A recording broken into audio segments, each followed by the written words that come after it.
All right, folks. I'm very pleased to have a special guest joining me this evening, Mr. Ian McLAGAN. How are you this evening, Ian? I'm very good, Java John. You can call me Mac. My friends do. I appreciate that. And Mac, how are you tonight? I'm very, very fine. Thank you. It's a real pleasure to finally speak to you on the telephone here. Thank you. Yeah, it's about time I got to play in Florida with my band, but there you are. I'm working on it. We were hoping to see you come down and do your little solo thing down here, but maybe next time around. Yeah, absolutely. How is that going? They're fun. For me, it's a great outlet to play some of the songs I don't play with my band, and some of them that I do, and they turn out to be kind of different when you play them alone. You can add a little nuance here and there, a little bit more subtlety. Sure. And I just enjoy talking and having some fun, and telling a few stories. Well, I picked up a copy very late in the week last week, a copy of All the Rage. All the Rage, and I knew I wasn't going to have enough time to sit and read it end to end, so I just kind of pecked through it and read chapters that I thought would fancy me right off the bat. Yes, you are quite the storyteller, and I knew when I was told that you were thinking of doing a solo tour like that with your guitar and your piano and stories, I just knew that you would be the perfect man for such a. Yeah, and it's different every night. Sometimes a song or somebody will say will bring a story. It's not like I'm going to bore the pants off people. I'm not going to read from the book or anything, but certain songs have stories attached to them, right? And certain songs lead me to talk about people that I know and love, and so it's just hopefully it all works out. I'm always looking for a link from that to the next song, Right. I had been a fan of the Faces when I was a young boy, and as I became a teenager, Rod Stewart and the Faces became popular, and I was a very big fan of that band, of that version of the band back then, and continued. You're talking about the Small Faces and then the Faces, right? Oh yes, excuse me, the Small really, Faces, then the Faces. Yeah. Well, when the Small Faces were out, I was mostly a little boy, so I only knew a few of the radio hits, But about 5 years ago or so, you had a contest on your website, giving away a copy of the new release at that time, the Rise and Shine CD. Oh yeah, and I won it. Oh, and you did? I did. I'm the winner of that. I've got the autographed Ian McLAGAN sitting in front of me here. Oh wow! I was very tickled, and it really. What did you have to do to win it? I don't remember. I tried searching my emails this weekend to see if I had some history on that, and at one time, I think I had written a little review of it that was on your site for a while, but I couldn't find it. Is it ianmclagan.com? Yeah, well, that's one of my sites. Yes, that's the main one. That's where you get all the information. Well, my site is maxpages.com. Max Pages, right. There is so much information on those websites. Yeah. But I had a review on there, so I can't remember what the contest was. But anyhow, I'm glad you won it. I was pleased. And I'll tell you what, this Rise and Shine is just such a beautiful CD. Thank you. I'm very proud of that. That was the first one I recorded here in my studio at home. I'll tell you what, the Rise and Shine opened up my eyes and reconnected me to you and the Faces and the Small Faces, and got my interest peaked again. Oh, that's lovely. Thank you. And that in turn prompted me to get a copy of Five Guys Walk Into a Bar. Right. And by the time I had gotten that, then I had gotten a radio show, and your people kindly sent me a copy of Spiritual Boy and Never Say Never, which is the new one, which is an absolutely wonderful CD. Both of them, Spiritual Boy and that. Well, that's very nice of you. Thank you. Well, there's a lot of love in those albums, Yeah, there is, and I just wish I could convey to people the feeling that I get listening to those records, and the deep connection that I feel in those records that goes back to the Small Faces and Faces records, and how you were a very intricate part of that band, and some people may just kind of let that fly by. Everybody thinks of Rod and Ronnie a lot. That's all right. The thing is, I always say about bass players, if you listen to the bass player then you shouldn't be. There's something wrong there. I mean, it's great to listen to see what the bass player's playing, but if you're listening to a song and you're attracted to the bass playing, then there's something wrong there. The guy is overplaying, maybe. Oh, yeah. You know what I mean? And Right. it's the same with keyboards. Keyboards they're a color, they're a little embellishment here and there. Maybe they're the rhythm here and there, but it's not like you have to be totally aware of them or anything. The song should tell the story. Right. That's my humble opinion. Well, not so humble. and that makes sense. But as Dave Marsh pointed out in the front of the All the Rage book, you were very humble in telling the stories in the book, and you deserve a lot more credit for the work that you did with the Small Faces and the Faces and Chuck Berry and Bonnie Raitt and Stray Cats and Jackson Browne and Georgia Satellites and Springsteen and Joe Cocker, and the list goes on and on.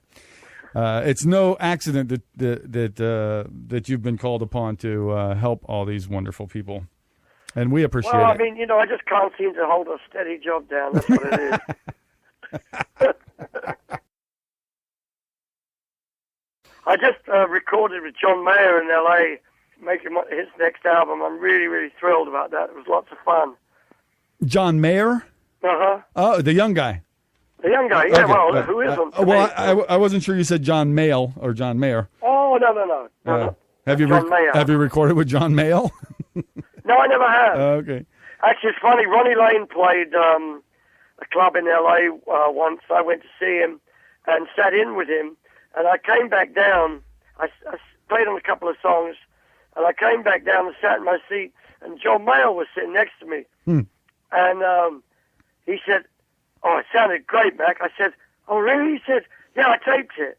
And he had a box next to him. He was recording everything. Right. And I said, "Would you like a drink?" He said, "Oh, no, I've got one here." He opened the same box as a bucket of ice.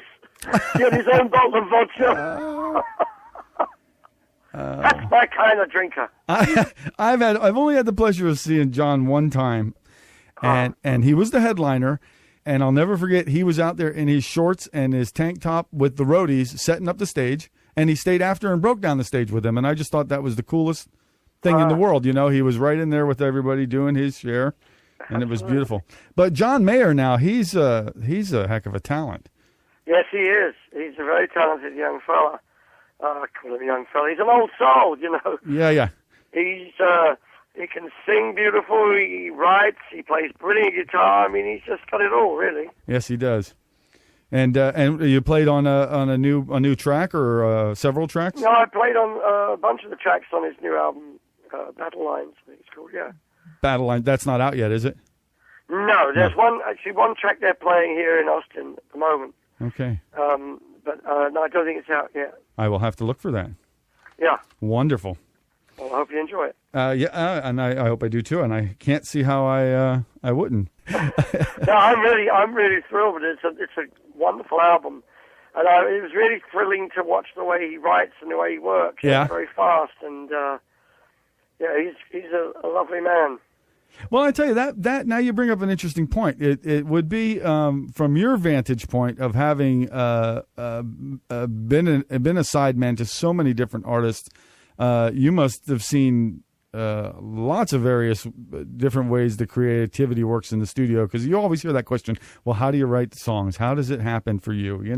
And half the times the artist can't really even put it into words, But well, I mean, there's 100 ways to skin a cat, as they say. Exactly. And the same writing a song, I think I read something John Mellencamp said once, which knocked me out. He said, when talking about writing songs, he said you have to leave all the doors and windows open all the time. So you're constantly writing songs, But, that's the way I just keep it open. And I'm working on, probably 20 or 30 at one time. That are just there. I never give up on a song. Right. And that makes sense. I'm not a songwriter, but I'm a graphic artist, and I feel the same way. Yeah. There's one song on Never Say Never that I wrote maybe 18, 20 years ago. And I've been playing it live ever since, and it just suddenly seemed to fit on this record, Which one is that? I'm Hot, You're Cool. Ah, yeah. Yeah. I flipped over the CD, and I did notice a picture of Kim on the back. Yeah. And it's always for Kim, dedicated to Kim, which I think passed in a car accident shortly after the Rise and Shine CD. 2006. Yeah. In August. My condolences, because there obviously was a very deep love there. Oh, absolutely. The love continues. Yes, and I can see that too on the Never Say Never, actually, there's a bunch of songs on Rise and Shine that I wrote for her, and a bunch of them on Never Say Never. She's been my muse for many years. It's that's a blessing. Yes, that's a very special thing to have. Yeah. A couple moments ago, we had mentioned another special person in your life, and that was Ronnie Lane. Oh, yeah. When I got reconnected with you and your mates, as it were, I had forgot about, Slim Chance. Right. I had forgotten about, Rough Mix with Pete Townsend. Right. And all the wonderful work that Ronnie had done. And then, of course, Ronnie was stricken with MS? Yeah. Yes. He got it in like 1976 or thereabouts was like the first sign. And it's a horrible disease. There are a lot of horrible diseases.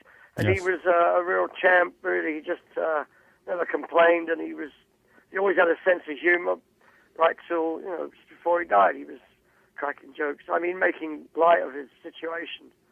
He was a lovely, lovely man.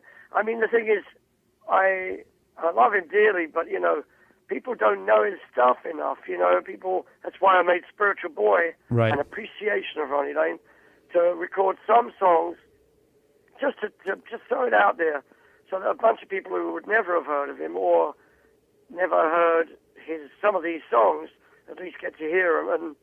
And I'm thinking now there might be my next album should be another album of his songs, because there's so many. Nice. It's a joy to play his stuff, It makes me sing. I like that. I do enjoy the Spiritual Boy, and it was maybe half of the songs that I recognized. Yeah. And then I got to learn some new ones, and of course I guess you wrote the last one for him, Hello Old Friend. But then right up near the top of the record there is Itchycoo Park, which of course was my first exposure to the Small Faces. And it's funny enough, I never liked that song. It always annoyed me to have to play it live. And I feel bad that when he asked me to tour Japan with him, I said I'll do it on one condition: I won't play Itchycoo Park. And it turned out it was his song.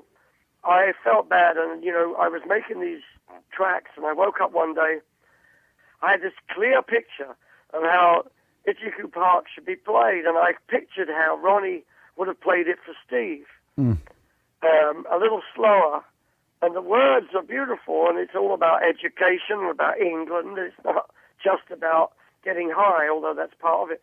Right. And so I kind of looked at the words, and I started playing it, and I cut the whole track that day. It seemed that I remember reading a couple months back that the four of you with Rod, did you guys get together and do a little rehearsing or playing to see? Yeah, we had a rehearsal in London last November, a few days of Kenny and me and Ronnie, and then Rod's bass player, and then he came in the last day, and we had a blast, and decided we would do a few gigs, and then nothing happened.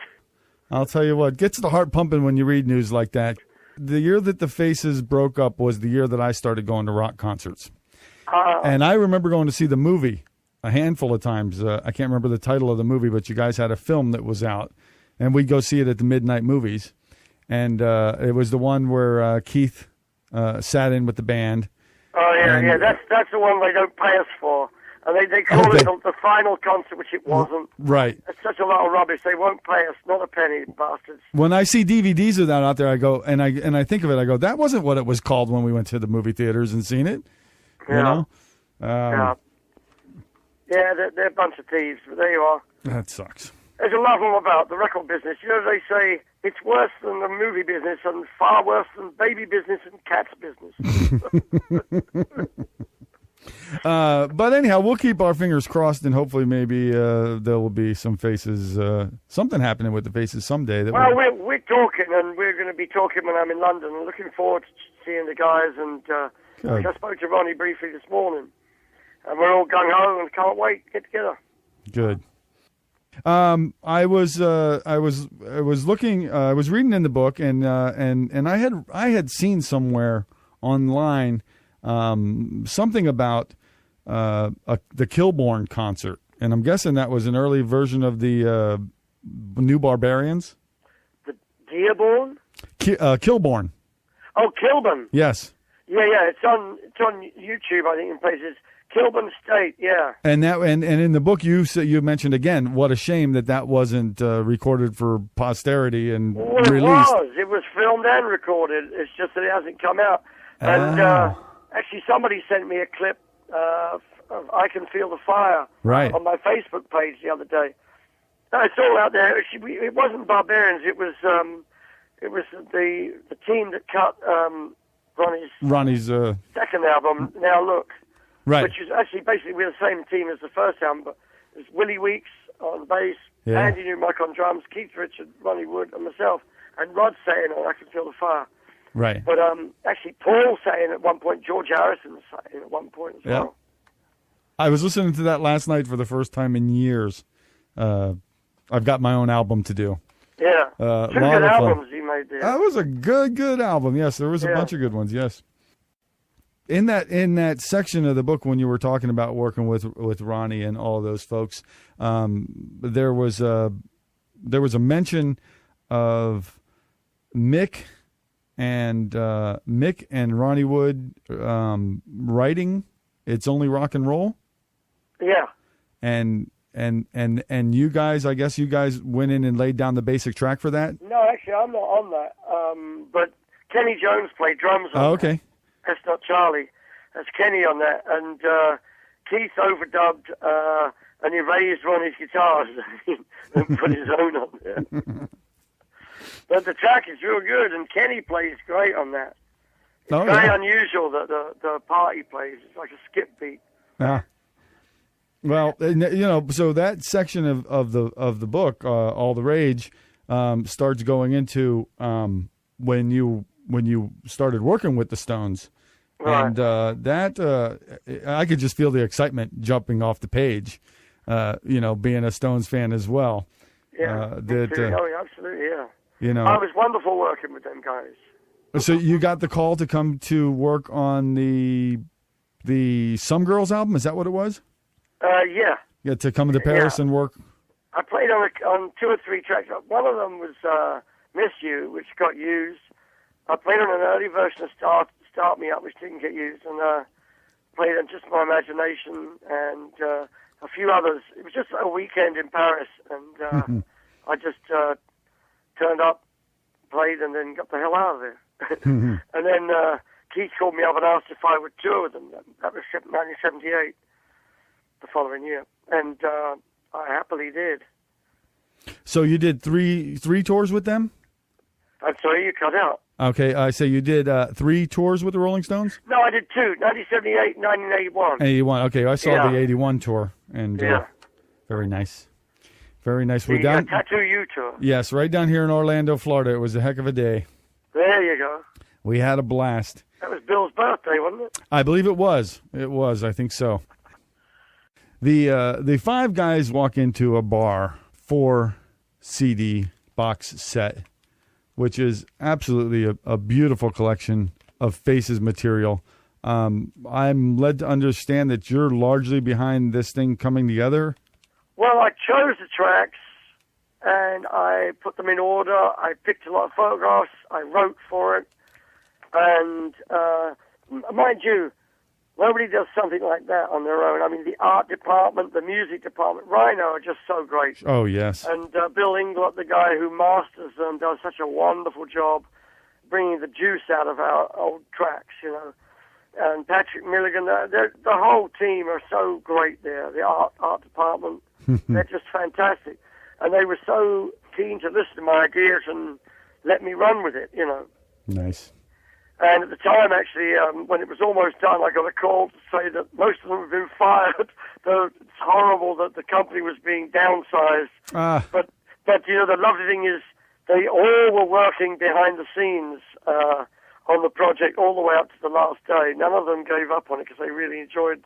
They were really thrilled to be working on it. They really felt it, Well, it was a real pleasure to do that and work with great people at Rhino. I love them. Me too. And it really, if there's anybody out there that isn't familiar with this set, Five Guys Walk Into a Bar, it is just a beautiful chronicle of the Faces. Well, the funny thing is, it's a chronicle of the Faces. It's my tribute to Ronnie Lane. Not that I featured him over much, but it's impossible not to realize that he was the main contributor, song-wise. Right. And so he had to be featured, fairly. Sure. But also, the whole thing of it, what I got out of it, why I chose those songs in that order, was because I love DJs. Java John, I love you, man. I love what you do and how you turn people on to music. Thank you. And it's a dying trade, it seems. I mean... It is. DJs are precious. We have some here in Austin. Are dear friends of mine, and I just love them so much. Because you hear songs you've never heard, you hear songs you have heard, but you haven't heard for 30, 40 years. Right. And you hear great new stuff, and you hear... It's always a DJ turns you on, Yes. Well, I so appreciate I love that. it. That's what I did. I played DJ. I picked track 1 and track the first and last of each CD. Once I had that, I just had a party. I would have too, for sure. Yeah. For sure. One of my all-time favorite albums, and this goes all the way back, one of my all-time favorite live albums is the Coast to Coast Beginnings and Overtures, Really? The Faces live from Anaheim. I always just loved that album to death. And when this thing came out... It's funny because none of us in the Faces liked it at all. Well, it just seemed so real. We were in a bit of a rush. We were trying to do too many things at once, I think.